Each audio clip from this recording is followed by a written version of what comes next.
తమ్ముళ్ళు, మా వాడరమ్మ గారు ఈరోజు దసరా పూజ చేసుకుని, అంటే పూజ అంటే 9 రోజులు జరుగుతాయి కదా, ఈరోజు తాంబూలం ఇస్తున్నారనమాట.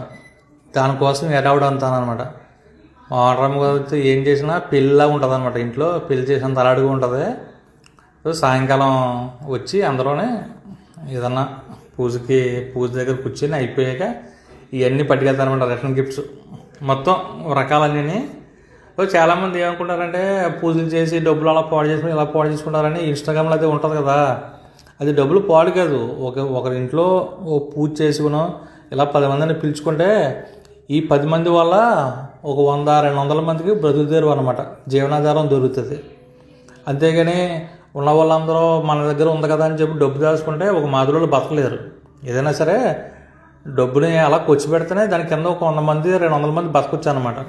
ఇప్పుడు అంతేందుకు ఎంత చేస్తున్నాం కదా, ఎంత అరవడి అయిపోయాక ఈరోజు పూజ అంత అయిపోయాక మాకు సాయంకాలం మాకు సంభావన ఉంటుంది అనమాట. ఘనంగా ఎంతో కొంత ఆ సాయంకాలం వచ్చే సంభావన కోసం మేము ఇంకా ఓపుగా హుషారుగా ఎదురు చూస్తూ ఉంటాం. కష్టపడాలి, అది ఇదేం లేదు. ఏదైనా సరే కష్టపడి చేసుకునే పని ఏదైనా మంచిదే.